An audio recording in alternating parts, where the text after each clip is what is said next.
Good morning friends, welcome to my channel Anokhi Mohabbat. और आप देख रहे हैं प्योर लव। लास्ट पार्ट में हमने देखा था कि जो निक्की और निशांत के बीच में जो भी प्रॉब्लम्स चल रही रहती है उन सब को सॉल्व करने के लिए जहाँ पर प्रीति भी थोड़े एफर्ट्स लगाती है और दूसरी तरफ चाहत और अनन्या भी जाकर निक्की से बात करते हैं। और जब वो उस चीज़ के लिए बात कर रहे रहते हैं तब वो एक बातों बातों में ये बता देते हैं कि अनन्या और Chahat are committed and they are dating from the last 4 years। उसके बाद निक्की का थोड़ा सा अलग रिएक्शन होता है क्योंकि उसे समझ में ही नहीं आता ये क्या होता है। अब उसके आगे क्या हुआ था रिसोर्ट में, अनन्या पूछती है। तभी निक्की बोलती है, गाइस वी जस्ट छोड़ो ना, उस वाली बात पे मैं नहीं करना चाहती हूँ डिस्कस। बस इतना समझ लो कि थोड़ा बहुत हमारे बीच में क्लोजनेस बढ़ी थी। तो अनन्या और चाहत तो काफ़ी समझदार रहते हैं, बट उन्हें ये समझ में नहीं आता है कि दोनों के बीच में इंटीमेशन हुआ था। उन लोगों को लगता है लाइक किसेस वगैरह हुई होगी। तो जिस पे वो लोग उसे बोलते हैं कि हाँ इट्स अ गुड साइन ना, Nishant loves you that's why. But but actual में प्रॉब्लम यही तो है। निक्की बोलती है कि अगर उसे प्यार है तो इसे एक्सेप्ट करना चाहिए। वो मेरे साथ करके फिर दूर कैसे भाग रहा है? ही जस्ट यूजिंग मी। वो मुझे एक क्या समझता है, एक गार्बेज बैग जो यूज एंड थ्रो कर दिया, या मैं उसकी सिर्फ एक पंचिंग मशीन हूँ जब उसको उसका मन किया आया मेरे साथ जो किया और फिर चला गया। This is very bad Chahat. You can't even understand what I am feeling right now. तभी चाहत उसको हाथ पकड़ के बोलती है, I know what you are feeling, but Nishant का एक थोड़ा सा प्रॉब्लम है। निशांत को एक्चुअल में ना लाइफ में बहुत धोखे मिले हैं और निशांत को बहुत ज़्यादा प्रॉब्लम्स में उलझा है।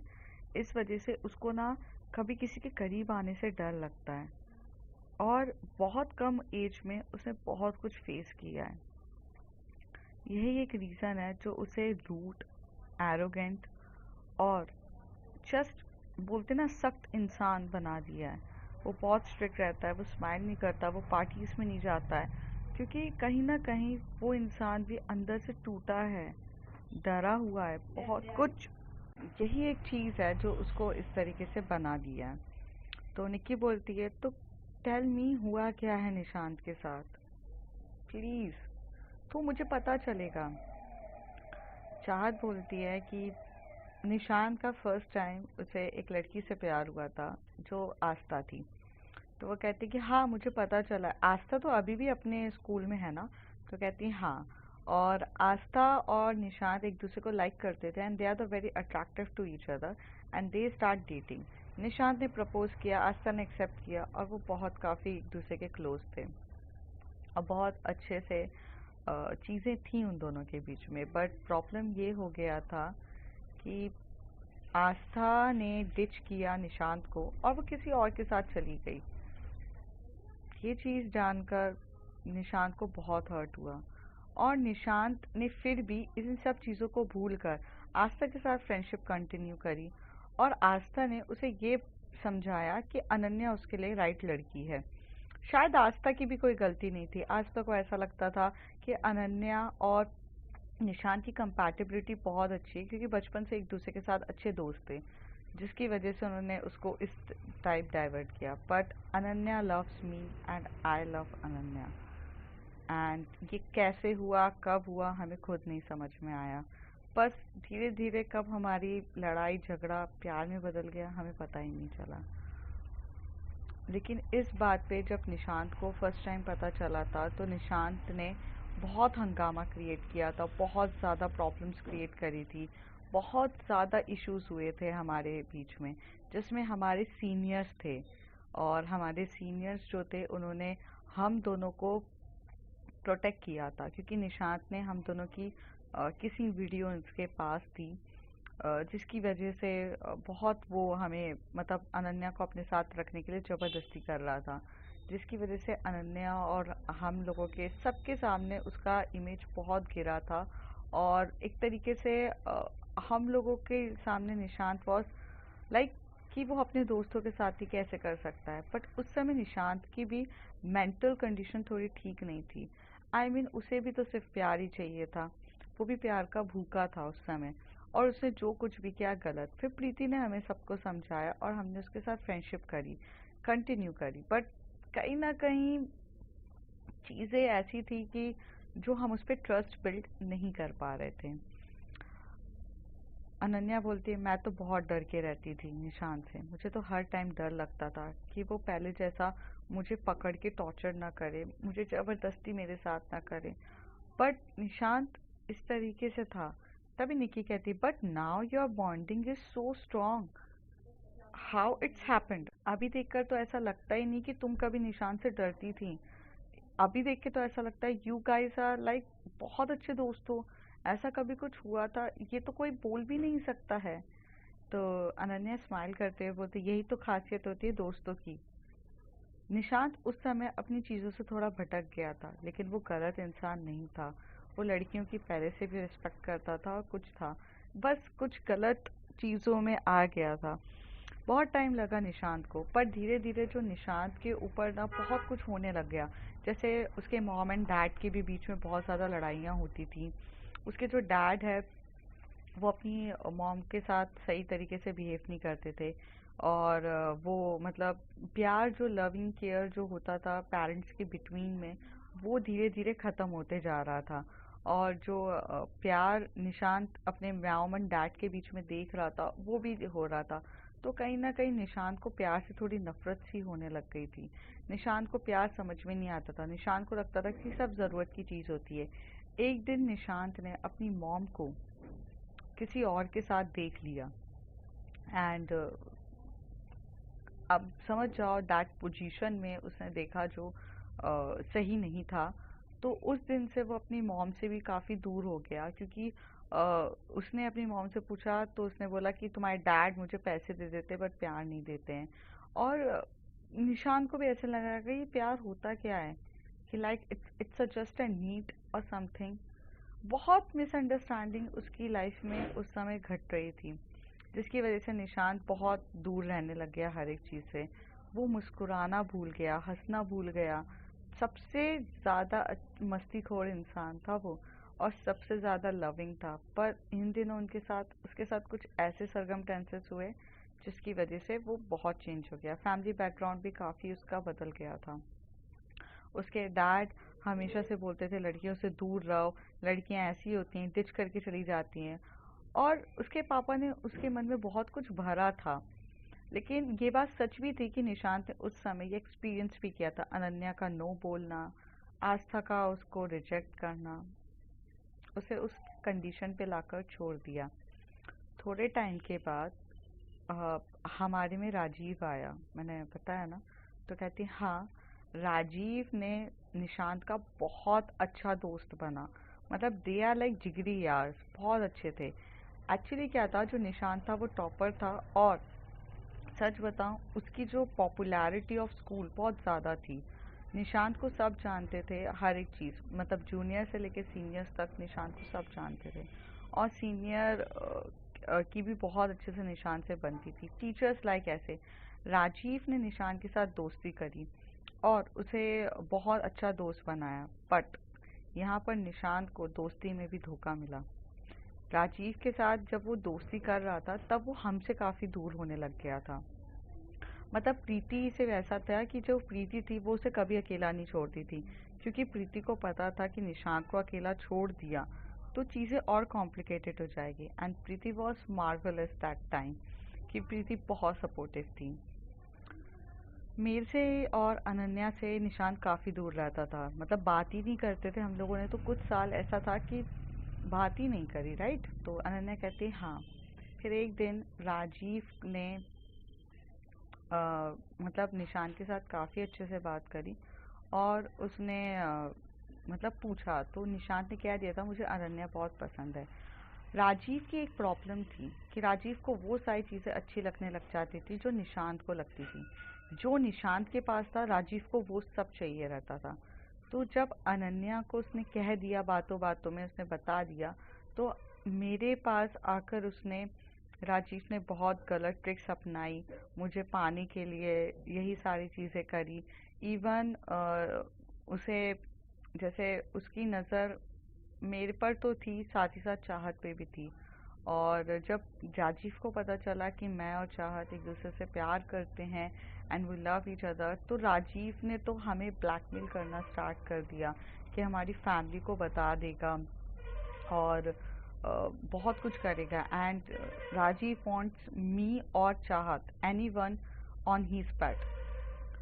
और उस समय हम लोग इतने अकेले थे कि जब फर्स्ट टाइम जब निशांत ने किया था तो हमें सीनियर्स ने बचाया था। अब हमें तो ये लगने लगा था कि प्यार में, एक दूसरे से प्यार करते हैं जब, तो पूरी की पूरी सोसाइटी, क्या पूरे के पूरे लोग ना आपको जुदा करना आता है। पता है निक्की, एक तरफ ना तुम अपनी उलझनों में ये सोचती हो कि यार मैंने प्यार किया, उसने यूज एंड थ्रो। हमारी सोचो, हम तो स्ट्रेट कपल भी नहीं है, एक लेस्बियन कपलों के लिए कितना मुश्किल होता है सोसाइटी में एक्सेप्ट करना। मतलब यहाँ एक दोस्त एक्सेप्ट कर ले तो ठीक है, लेकिन जब दोस्त का ही दोस्त आप ही को ब्लैकमेल करने लगे, क्योंकि निशांत की कुछ ऐसी बातों से उसे हिंट मिल गया था, उसे हम पे नज़र लगना स्टार्ट कर दिया था, या निशांत ने फ्लो फ्लो में उसे बता दिया होगा कि हम दोनों कपल थे, जिसकी वजह से ये सब प्रॉब्लम्स क्रिएट हो गई। और राजीव बहुत गलत इंसान है, वो नहीं देखता है। तो जिस दिन राजीव ने मुझे ब्लैकमेल किया तो मैंने बोला तुम्हें किसने बताया, तो निशांत ने बताया था। तो मेरी और निशांत के बीच में काफ़ी ज़्यादा लड़ाई हुई और मैंने निशांत को चीज़ें बताई। तब निशांत ने बोला आई एम सॉरी अनन्या, मुझे नहीं पता था कि राजीव ऐसा करेगा, बट ट्रस्ट मी, पिछली बार जो मैंने तुम्हारे साथ किया वो मेरी गलतफहमी थी, मैं उस समय आउट ऑफ माइंड था, लेकिन trust me, I will be always here to protect you. And Nikki, 2 महीने में निशांत ने पूरा प्रोटेक्ट किया, राजीव को सबक सिखाया, राजीव को हर प्रॉब्लम से हमें निकाला। राजीव से राजीव मुझे इतना ब्लैकमेल करता था कि वो मेरे घर तक वो फोटोज या चाहत के साथ सब भेजना चाहता था। हम अपनी फैमिली को बताने से डरते थे क्योंकि अभी हम कैपेबल नहीं हैं। जब हम लोग जॉब वगैरह करने लगेंगे तो हम खुद होकर अपनी फैमिली को बता सकते हैं। हमें डर लगता था, साथ में बैठने पे भी इतना डर लगता था, हमारा जीना मुश्किल हो गया था। पूरा स्कूल हमें टॉर्चर लाइक प्लेस लगती थी। मैं तो बहुत छुट्टियां मारती थी, चाहत तो फिर भी ऐसा था कि छुट्टी नहीं मारती थी, घर पे आके मुझे पढ़ाती थी। हमारा जो ना 10th 9th और 10th इसी चक्कर में निकला है। पर जो निशांत ने राजीव को सबक सिखाया और बहुत अच्छे से हमारी अर्न किया, और उस ड्यूरेशन में जब वो ये सबक सिखा रहा था, निशांत को सब ने गलत ठहराया। निशांत को उसकी फैमिली से डांट पड़ी, प्रिंसिपल से डांट पड़ी, बहुत ऐसे बीच में इंसिडेंट हुए थे कि जहाँ पर राजीव कांड करता था और निशांत का नाम फंस जाता था, पर निशांत ने कभी कुछ मुड़ के नहीं कहा। You know what, Nishant is a pure soul. आज निशांत ने हम दोनों को प्रोटेक्ट किया। इसके चक्कर में ना निशांत मेरी जान है। और निकी, मैं सच्ची में निशांत से बहुत प्यार करती हूँ, बट मेरी फ्रेंडशिप है, मेरी प्योर फ्रेंडशिप है, हम दोनों रिलेशन में नहीं है, और मेरा रिलेशन चाहत के साथ है। बट हम उसे कभी नहीं भूल सकते, जिस तरीके से उसने हमारा बिग ब्रदर बनके, मेरा भाई बनके, मुझे पूरे सोसाइटी से बोलो, पूरा लोगों से उसने प्रोटेक्ट किया। आज हमारी तरफ ना कोई नज़र उठाकर देख ले, वो नज़र तोड़ देगा। वो पूरे तरीके से शीट बन के खड़ा है हमारे दोनों। और उसने हमें वादा किया था कि मैं आज से तुम्हें प्रॉमिस करता हूँ कि तुम दोनों के रिलेशन को के सामने अगर कोई भी आएगा ना, मैं मिलूंगा। यही है निकी। उसके बाद निशांत ने बहुत साथ दिया है, बहुत कुछ हुआ है उसके साथ। निकी काफ़ी अच्छे से समझती है और बोलती है कि थैंक यू मुझे क्लियर करने पे। तो कहती है कि तुम्हारे और उसके बीच में क्या हुआ है मुझे नहीं पता, चाहत कहती है, बट अब शायद तुम्हें चीज़ें पता चली होगी। और लड़कियों से वो इसलिए दूर भागता है क्योंकि उसे लगता है कि कब कौन उसका दिल ना तोड़ दे, और कभी कोई लड़की उसे गलत ना समझ ले, क्योंकि 2 लड़कियों ने उसके साथ पहले ही दिल तोड़ा है। तभी अनन्या कहती है, मैंने दिल नहीं तोड़ा है, ओके। चाहत कहती है, अनन्या तुम्हारा पॉइंट ऑफ व्यू अलग है, उसके हिसाब से देखा जाए तो दिल तोड़ा है। निक्की भी कहती है, अनन्या हाँ उसके हिसाब से देखा जाए तो तुमने उसका दिल तोड़ा है। You know what Ananya, you are so so so lucky कि you have a that type of partner जो तुम्हें इतने अच्छे से समझ के लेती है। चाहत, जब मैं सच बोलूँगी, मुझे स्टार्टिंग से डाउट था तुम दोनों पर।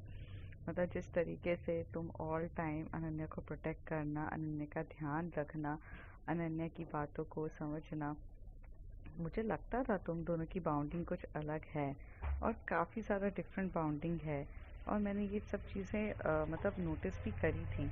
बट फिर मैंने कहा यार बेस्ट फ्रेंड है, मतलब काफ़ी डीपली फ्रेंडशिप होगी।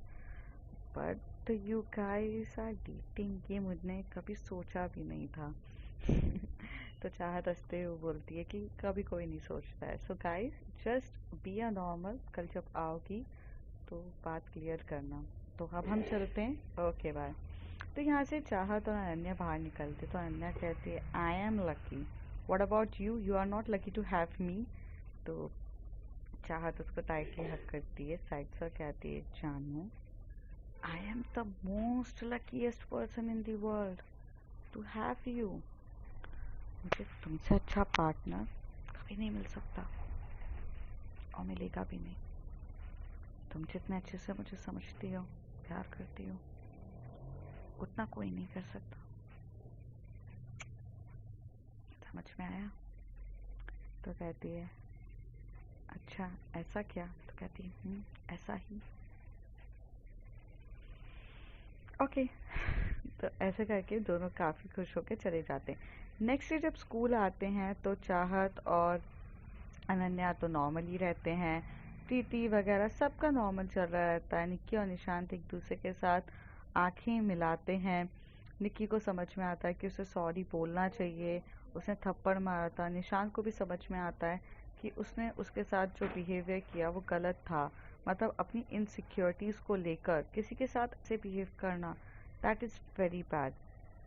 तो निशांत और निक्की जब एक दूसरे से मिलते हैं तभी निक्की बोलती है, निशांत आई एम सॉरी।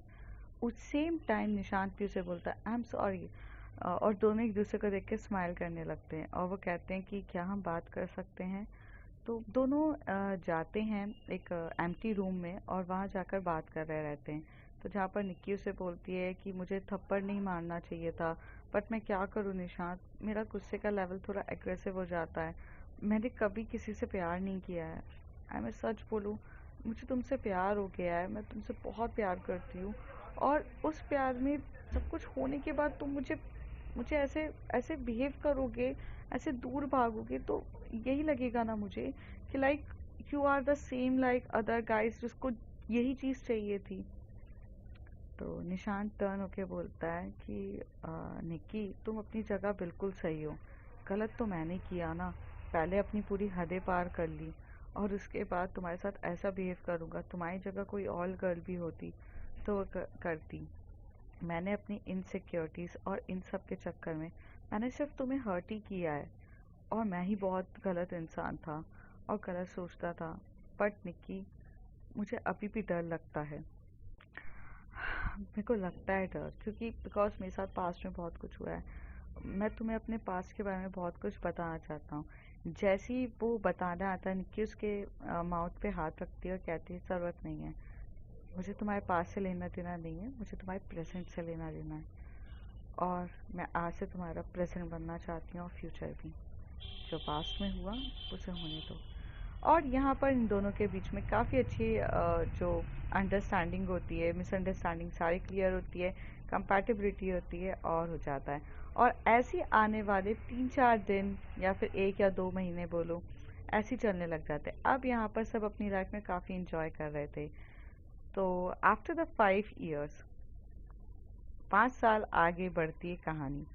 जब 5 साल आगे बढ़ने के बाद एक दिन जो वैदेही रहती है वो फटाफट पकड़ती है एयरपोर्ट से अपनी कैब और भागते हुए जाती है। वो बहुत स्पीड में रहती है, बहुत रश में रहती है। वो भागते भागते बहुत भागते हुए जाती है और जाकर एक इवेंट होता है, वो वहाँ पर खड़ी रहती है।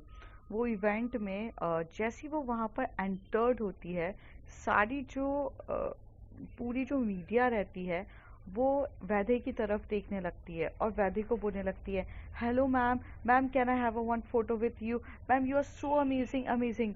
वो इवेंट जिसके लिए हो रहा रहता है, वहाँ की भीड़ हटकर वैदेही की तरफ आने लगती है। तो वैदेही सबके सामने बोलती है, सॉरी गाइस, अभी मेरा टर्न नहीं है, ये इवेंट जिसके लिए, प्लीज़ आप फोकस उधर करिए, this media is not for me, please please please focus, मैं भी इस इवेंट के लिए ही आई हूँ।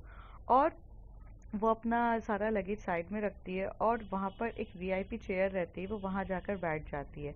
वो आराम से वहाँ बैठती है। प्रोजेक्टर रूम पे बहुत सारी चीज़ें हो रही रहती है। फिर वहाँ से एक न्यू चीज़ लॉन्च होती है और वो एक नई चीज़ जैसी लॉन्च होती है, वहाँ पर एक बहुत प्यार से, मतलब एक गर्ल की फ़ोटो आती है और उसके बारे में पूरा लिखा हुआ रहता है, मीन्स उसकी बायोग्राफी लिखी रहती है। फिर उसमें एक थोड़ी देर के बाद प्रोजेक्टर में एक बहुत बड़ा सा प्रोडक्ट लॉन्च होता है, जो इस प्रोडक्ट लॉन्च के बारे में किसने किया है, कितना इफ़ेक्टिव है, वो सारी चीज़ें लिखी रहती है। जैसी ये चीज़ें वैदेही देखती है तो वो बहुत ज़्यादा क्लैप कर रही रहती है। और फिर वहाँ पर उस लड़की की एंट्री होती है और वो लड़की अपनी हर एक चीज़ के बारे में डिस्क्राइब करती है। वो लड़की थोड़ी सी अपसेट रहती है क्योंकि उसे जिस जिस इंसान का इंतज़ार रहता है वो उसे वहाँ नहीं दिखता। पर जैसी वो एकदम से टर्न होकर देखती है वीआईपी सीट की तरफ, वहाँ पर वो इंसान बैठा हुआ दिखता है और फिर वो अपना अच्छे से देती है। जैसे ही वहाँ से निकलने ही वाली रहती है तो मीडिया उसे पूरे तरीके से घेर लेती है। वो बार बार बोलती है कि प्लीज़ मुझे जाने दो, मुझे बाद में बात करना है, मुझे बाद में बात करना है। और वो निकल के उस वैदेही के पास आकर हक करती है। हाँ, वो हमारी प्रीति रहती है। प्रीति अब साइंटिस्ट बन चुकी रहती है, वो साइंटिस्ट जिसके पीछे पूरी दुनिया पागल रहती है। प्रीति साइंटिस्ट बनती है और जब वो वैदेही के पास आती है तो वैदेही तो एक नेशनल प्लेयर रहती है जो इंडियन टीम को सपोर्ट कर रही रहती है वॉलीबॉल की। और वो दोनों को एक साथ देखकर तो मीडिया पूरी पागल हो जाती है। तभी वहाँ से प्रीति कहती है, हम तब के फ्रेंड हैं जब से हम स्कूल फ्रेंड्स हैं, हम बहुत टाइम से। बस ये बोलकर चली जाती है। तभी वैदेही उसको कमर से पकड़ती है और बोलती है, Why don't you disclose our relationship to everybody? अब तो कर सकती हो ना, अब बताने में क्या प्रॉब्लम है एंग्री बर्ड। तो वो टर्न उसके तरफ फेस करके बोलती है, हाँ हाँ, हमें तो अपनी हर चीज़ को पब्लिक करने की आदत है। ओह, नेशनल प्लेयर आप हो, आपकी लाइफ को पब्लिक करना पसंद है, मेरी तो लाइफ प्राइवेट ही रहने दो, मुझे पसंद नहीं है। और please, I don't want to discuss this things with the media, चुपचाप चलो। तो ऐसे करके ये दोनों एक चले जाते हैं। प्रीति ने होटल बुक करी रहती है क्योंकि वो भी इस इवेंट के लिए यहाँ पर आई रहती है। प्रीति और वैदेही कार में बैठते हैं और एक दूसरे की तरफ बस देख ही रहे रहते हैं। सामने ड्राइवर गाड़ी ड्राइव कर रहा रहता है। वैदेही जब भी प्रीति को देखती थी तो उससे तो कंट्रोल होता ही नहीं था। और अब तो 5 साल बीत गए थे। अब दोनों काफ़ी बड़े हो गए थे, मैच्योर्ड हो गए थे और अपनी अपनी लाइफ में काफ़ी सक्सेसफुल हो चुके थे। प्रीति एक साइंटिस्ट थी और वैदेही जो एक नेशनल प्लेयर थी।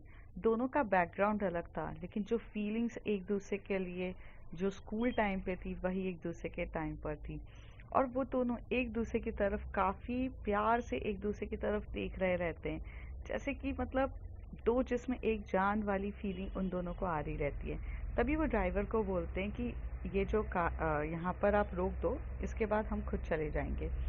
फिर वो ड्राइवर को वहाँ से निकालती हैं, प्रीति को आगे बिठाती है और खुद वो गाड़ी ड्राइव कर रही रहती है। वो ड्राइव करके अपनी स्पीड में चलाकर वो लोग साइड में जाके एक बीच के वहाँ पर जाके गाड़ी रोकते हैं।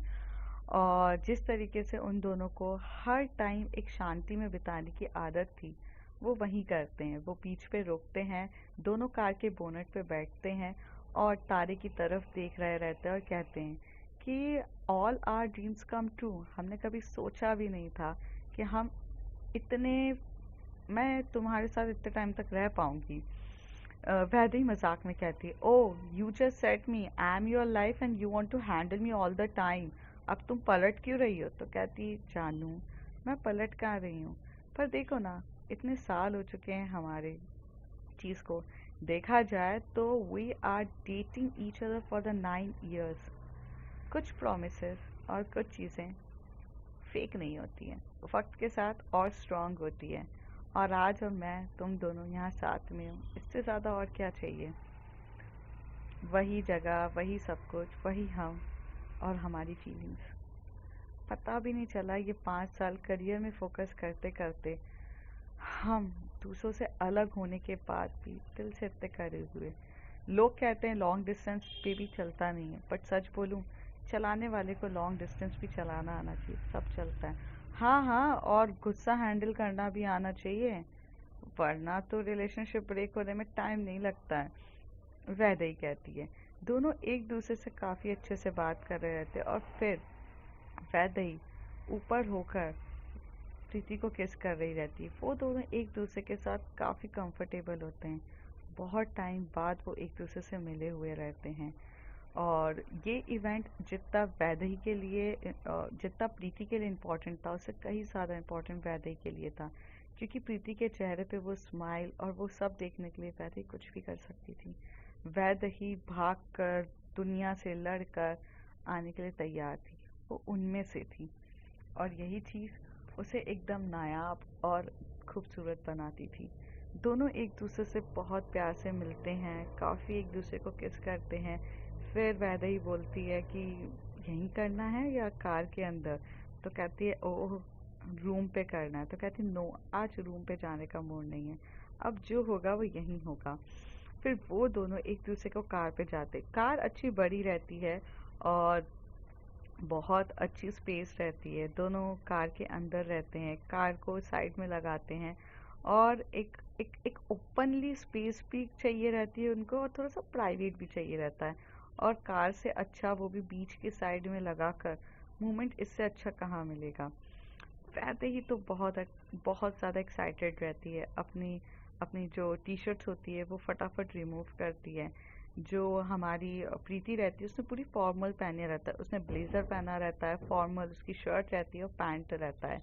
तो वो उसका ब्लेज़र हटाती है, शर्ट्स के बटन थोड़े ओपन करती है और दोनों एक दूसरे को काफ़ी किस कर रहे रहते हैं।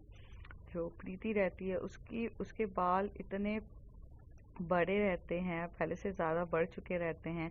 और वैदेही के तो बाल थोड़े छोटे ही रहते हैं, क्योंकि उसे फील्ड में बहुत काम करना रहता है, तो इसलिए उसने अपनी बालों को बढ़ाया नहीं रहता है। और वो दोनों एक दूसरे के साथ काफ़ी प्यार से एक दूसरे को किस कर रहे रहते हैं, बहुत बहुत बहुत ज़्यादा एक दूसरे के इन्वॉल्व रहते हैं, किस करते हैं, बटन्स ओपन होते हैं। धीरे धीरे दोनों एक्साइटेड होते हैं, तो क्लॉथ्स जो सारे रिमूव हो जाते हैं कार के ऊपर, मतलब कार के अंदर ही दोनों एक दूसरे को थ्रो करते हैं। और डॉग्स तो पूरी जगह होती है, कार तो डांसिंग कार बन चुकी रहती है। दोनों काफ़ी मतलब पैशनेट वे में जो लव होता है इतने टाइम के बाद मिलना, एक दूसरे के साथ वो जो तड़प, वो सब दिख रही रहती है। और दोनों एक दूसरे को काफ़ी डीपली प्यार से, मतलब पैशनेट वे में एक दूसरे से लव कर रहे रहते हैं। बहुत बहुत मतलब बटन्स ओपन होते हैं, कपड़े रिमूव होते हैं, बहुत कुछ हो रहा रहता है। फिर लोअर पार्ट्स के वहाँ पर भी जाके वो दोनों एक दूसरे के साथ थोड़ा टाइम स्पेंड करते हैं। काफ़ी होने के बाद जब दोनों थक जाते हैं तो वो कहते हैं दैट वॉज अ वाइल्ड। तो कहती है हमने लास्ट टाइम कब किया था? तो कहती है 2 साल पहले। हाँ, 2 साल से तुम जो अपने ये प्रोजेक्ट में लगी थी, तुमने तुझे 2 साल से टाइम भी नहीं दिया था, और इस 2 साल में तुम मुझसे मिलने भी नहीं आई थी। कितनी बेकार हो ना तुम। वैदेही कहती है प्रीति से। तो कहती है हाँ, पर 2 साल तो मेरे इन्वेस्टमेंट तो सही थे ना। तुम ये 2 साल इन्वेस्टमेंट करने के बाद look at that, that is very amazing. काफ़ी अमेजिंग था। That is not amazing, that is mind blowing. तो कहती yes that is mind blowing. And देखो ना कितना सुकून मिल रहा है। तो कहती हूँ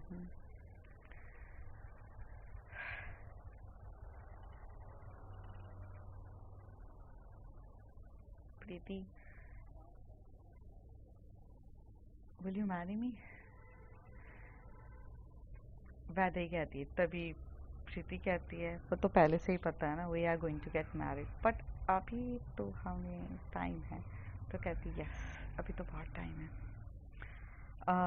जब हम यहाँ पर हैं तो why don't we just call Nishant. Nishant का मैंने सुना था कि उसका भी बिजनेस बहुत अच्छे से चलने लग गया है। तो प्रीति बोलती है कि हाँ हाँ निशांत का बिजनेस बहुत अच्छे से चलने लगा है, दोनों अपना ओपन करते हैं, बहुत अच्छे से दोनों अपना ओपन करते हैं फ़ोन, और वीडियो कॉल करने वाले रहते। तब भी वैदेही कहती है are you crazy, look at your face, तुम अभी वीडियो कॉल करोगी? हाँ बाल इधर उधर हैं, हम दोनों एक दूसरे के साथ कैसे पोजीशन में है तो वीडियो कॉल करोगी? तो कहती है ओ सॉरी नॉर्मल कॉल करती हूँ। तो प्रीति उसे नॉर्मल कॉल करती है, और जैसे ही वो उसे प्रीति नॉर्मल कॉल करती है तो निशांत बोलता है कहाँ है यार तू, कहाँ पर है, मुझे कॉल भी नहीं कर रही है, कल से मैं तेरे को कॉल करे जा रहा हूँ कॉल करे जा रहा हूँ। तो वो कहती सॉरी यार मैं बिजी थी, एक्चुअली तुझे बताया था ना मेरा इवेंट लॉन्च का, और वो प्रोडक्ट लॉन्च हुआ है। तो कहता हाँ मैंने देखा तेरा बहुत अच्छा लॉन्च हुआ है यार, you nailed it, that was amazing. कहते हैं साइंटिस्ट, अब तो तू परफेक्ट तरीके से साइंटिस्ट बनी है। तो कहती है कि हाँ अच्छा तू मुझे फ़ोन क्यों कर रहा था इतने टाइम तक? तो कहता है अरे मेरी यार वो लॉन्च पार्टी है ना, मैंने तुझे बताया था कि मैं अपनी न्यू होटल लॉन्च कर रहा हूँ, मेरे डैड का बिजनेस है तुझे तो पता ही है, होटल मैनेजमेंट का, उसको थोड़ा सा लॉन्च कर रहा हूँ। तो मेरे डैड के बिजनेस को भी मैं सच चलाता हूँ तुझे तो पता है। तो कहता है हाँ मुझे पता है। तो कहती है कि एक काम करते हैं ना, तो तू आ रही है ना? तो कहती है यार मैं आ जाऊँगी। आई वॉज थिंकिंग कि निशांत 5 साल हो गए हैं हम एक दूसरे से मिले नहीं हैं, बहुत टाइम हो चुका है, why don't we throw a reunion party? I mean everyone will be together, everyone, seniors juniors सबको बुलाते हैं ना प्लीज़ निशांत। तो निशांत बोलता है निकी और पूछ पूछ, अरे तुझे जो करना है तू कर, मुझे कभी किसी चीज़ के लिए मना नहीं किया है, तेरा जो मन करे तू कर, जैसा करना है वैसा कर। तो बुलाएंगे कहाँ से, बहुत लोग के तो यार कांटेक्ट नंबर भी नहीं पता अपन को, और बहुत सी चीज़ें चेंज हो गई है। तो कहता है कुछ चेंज नहीं हुई है, साइंटिस्ट हूँ मैं, मेरे लिए इंफॉर्मेशंस निकालना किसी की भी बाएं हाथ का खेल है, किसी का भी कांटेक्ट नंबर निकाल सकती हूँ मैं, तू भूल गया क्या? तो वो कहते आ ओ मैं नहीं भूला, ठीक है मिलते हैं पार्टी में, तुझे पता है कहाँ आना है, मैं भेज देती हूँ और तू कर ले। यहाँ पे वैदेही कहती है ओहो इन्फॉर्मेशन निकाल सकती हो? तो कहती है हाँ जी। तो अब देखते हैं आगे क्या होता है, कैसे सब लोग मिलते हैं, यूनाइट कैसे होता है, वो सब जानेंगे अगले कुछ एपिसोड्स में। तब तक के लिए bye bye, take care. If you like my story, like share and subscribe. Thank you.